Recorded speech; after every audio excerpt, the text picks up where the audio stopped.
Now, as much as I love making these videos and working with you guys, I'm going off to med school in a year, and while I'm still tapped into the scene right now, I want to ungatekeep everything I've learned from doing these reviews, doing these coaching calls with people, so that you can build the best college application possible and get into your dream school without having to pay an admissions counselor $10,000. One of the things I always like to tell the students I'm working with is that when it comes to resume building, just take a step back and think about what the colleges are actually looking for. When it comes to these top elite universities, they want students who are eventually going to give back to the school. That is the most productive use of their time. If you have a strong base of student alumni, right, who are able to donate money back to the school, but also build up the college's network so that future students can leverage the other students who are at the college to go on to get internships and jobs and high positions and high careers, that is how you build up a university that is entrenched into so many different career paths, and it makes students feel like they need to go to that school in order to succeed in whatever field it is. That network is the main appeal of top universities. Unless we're talking about a specific course or program,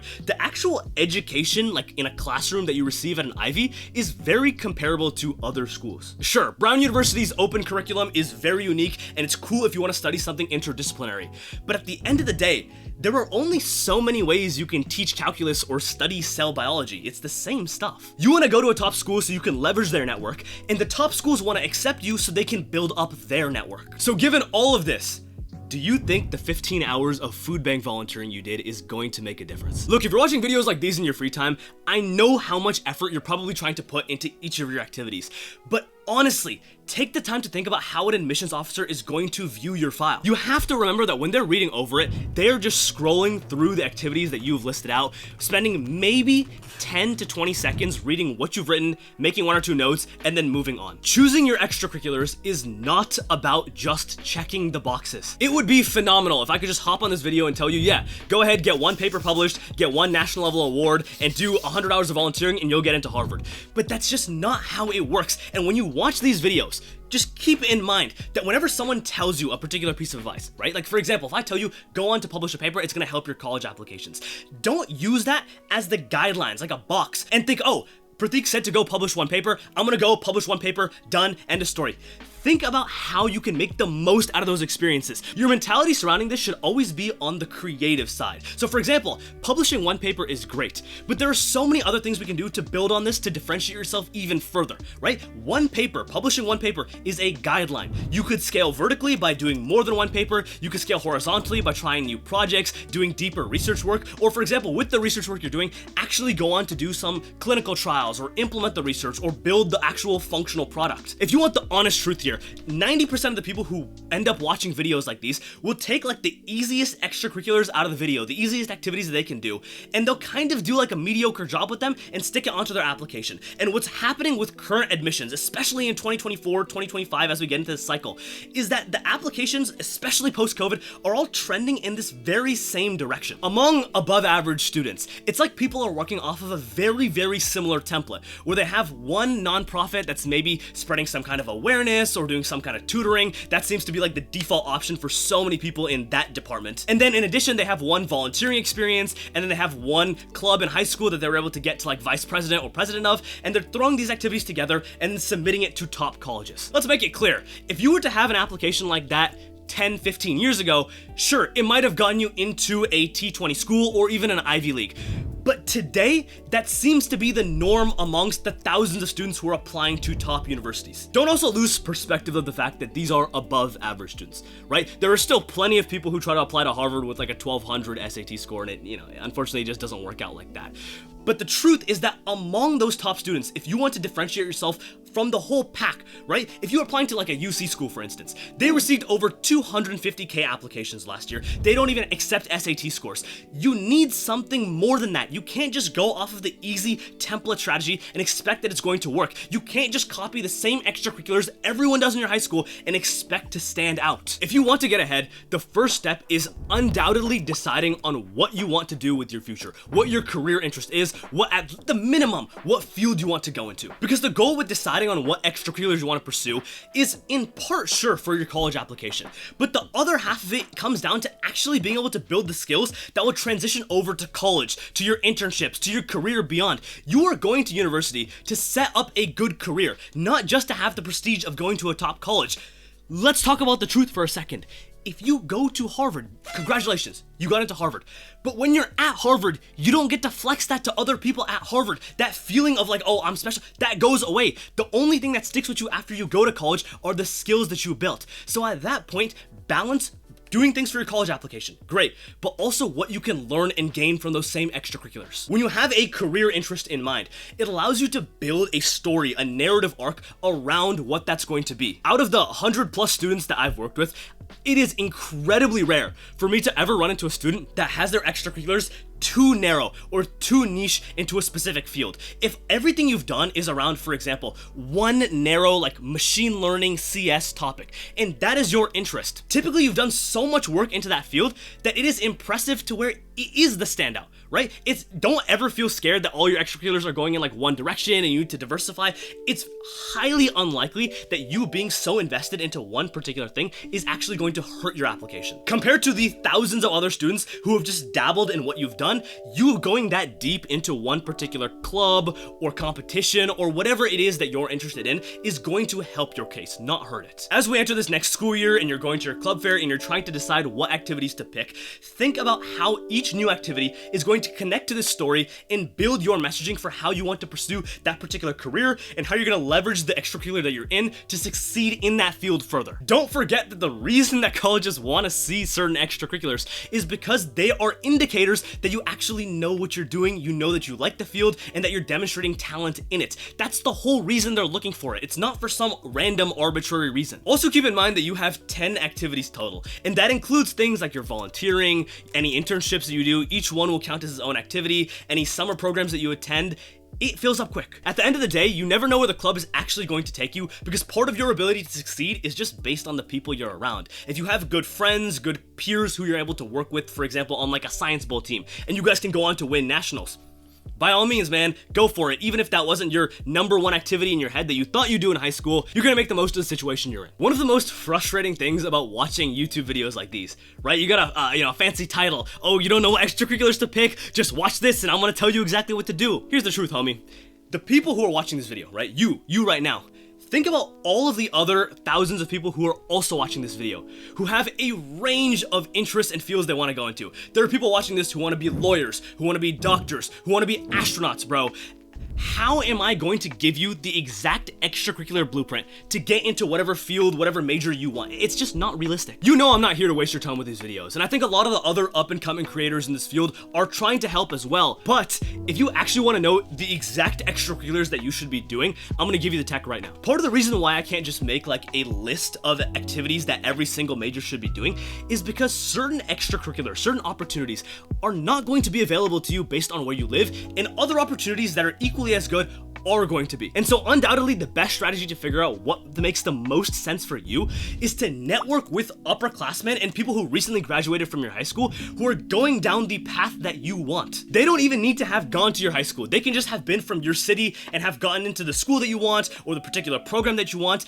All you need to do is get a hold of their LinkedIn, get a hold of their email address, their phone number, reach out to them with a nice message, and ask them if they're willing to get on like a 15-minute call with you. From there, do your homework, prepare for the call, and ask them the specific questions that you want about the internship opportunities they had, the clubs they did at your high school, what they found success in, what they didn't, what advice they have for you. If they're going down the exact same career path that you want, they found the success, and they're willing to take the time to help you, that is your golden ticket to figuring out what you need to do. This is exactly what I did in high school. Right now I'm a junior in college, but 4 years ago when I was in high school and I was a little bit lost, right? Okay, what other extracurriculars can I do? Am I really doing enough? The best decision I made was finding upperclassmen who are going into the exact same field that I want to go into, right? They were going into the medical field, they had gotten the success they wanted, gone into the programs I wanted, asked them all the questions I had, and I took notes. Like I literally took notes on everything they said, and then I implemented it. And guess what? It worked. You can go watch another 10 YouTube videos on, the best extracurricular in 2025.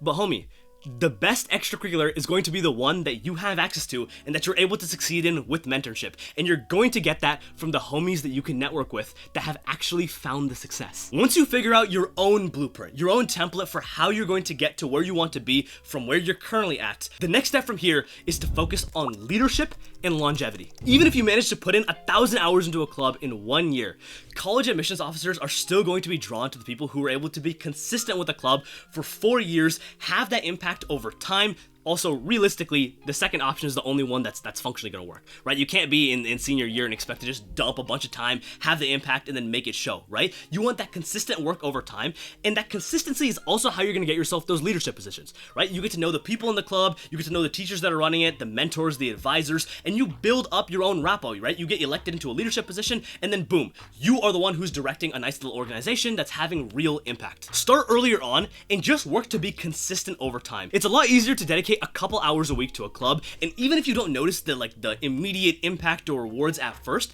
those couple hours a week add up so much in the long run. If it's 2-3 hours a week, by the end of the year, you've put in 150 hours, and then there genuinely is something that comes out of it. You just need to trust the process. It's just like going to the gym and having to wait a couple months before you see the results. Now, at this stage in the video, if you're still watching, much love, man. Like, this is the reason I'm able to keep posting, right? It's because people like you support the channel.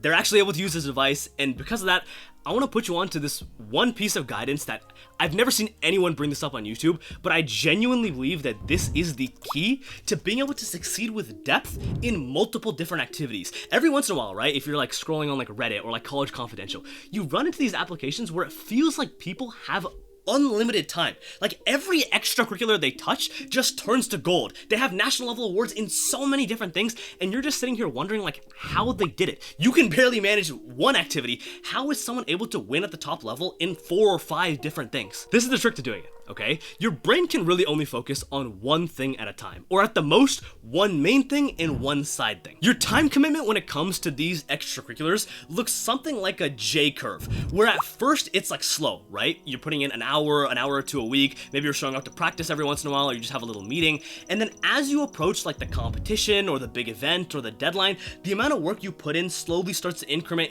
up. And then as you get to the actual like week or two right before the competition, then you are at your like ultimate peak, right? You're putting in like 10 hours a week, grinding, making sure that everything is perfect. What most people do when they get into high school is they just jump into like 5 different activities at once. And so at first when it's starting out, right, and you're only doing like an hour or two a week, it feels like you can almost manage all 5. But as the school year progresses and all those peaks start to come in, there's just no possible way you have the time to excel at the highest level in each of those 5 different things that are going on. So what ends up happening is you just do a mediocre job. The actual peak level that you get to is much lower than what it could have been if you were just focusing on one thing at a time. The trick to excelling in multiple things at once is to have those peaks be staggered, where for example, you peak for one extracurricular in January, the next in March, and the next in June.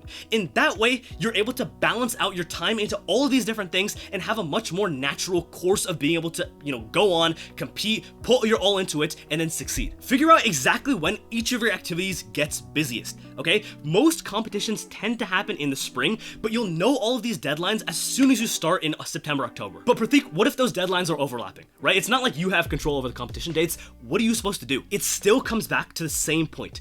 You want to stagger your peaks as much as you can in your own control. Here's exactly how I did it, okay? When I was in my sophomore year of high school, I was competing in science fairs and I was also competing in HOSA. The science fair and HOSA competitions were literally back to back. It was one weekend I went and did my science fair, and within 3 or 4 days the HOSA competition started, and about a week from my science fair day was when I had to go and compete in my HOSA category. Now I knew this months in advance, and so for me personally, science fair was my most important extracurricular, and then HOSA was a little bit lower than that, but I still wanted to win in both. And so what I did was in the fall of my sophomore year, way before the HOSA competition was happening, which was like in February, March, I took the time to do all of my preparation. So for my HOSA category, it was prepared speaking. So I basically needed to draft up a speech, memorize it, practice it, get that delivery and flow down.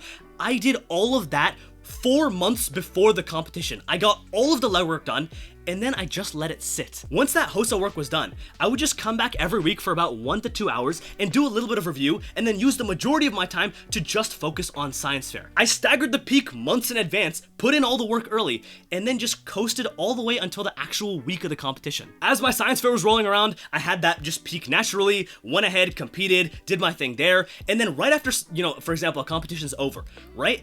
It's basically done. Like, your time commitment goes up like this, and then it drops basically back down to 0. And so as soon as it drops back down to 0 in that week leading up to HOSA, I just grinded my speech, got really good into it, really the flow. But at the end of the day, all the legwork was done literally months ago. I've already been practicing it. And so I was able to show up to that, and at the end of the day, I won both competitions. And it worked out great because I was able to plan ahead. This level of staggering, it felt a little bit weird to me too in high school, right? You don't see other people doing this. For example, I showed up to like my host a club meeting, right? And everyone is checked out. They're not taking anything seriously. It's really hard to get that motivation to like feel like, okay, I need to get ahead. I need to do this so that I can excel in both. But being a little bit creative, a little bit different is how you're able to set yourself apart. If you do the same thing that everyone else does, how are you going to get better results than they are? You're just going to end up in the same place. I've always believed in doing things a little bit differently, and that's my final point of this video. When it comes to extracurriculars, right? You want depth, you want focus, you want to take things to the highest level, and you don't want to be afraid to take risks and do things a little bit differently.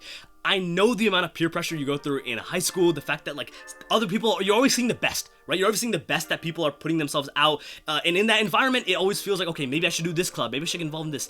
Trust your own vision and your own process, right? Do your homework, talk to the right people, come up with an organized template, just put it into like a Google Sheets file, right? All the extracurriculars you want to do, all the goals you have, write it all out, and then go out there and pursue it. Do not get distracted by these other things. Do what works best for you and get the results that you want. If you have any other questions, feel free to drop a comment down below or follow and DM me on Instagram. I'm happy to help. Thank you all so much for watching. This has been your boy Pratik. Peace.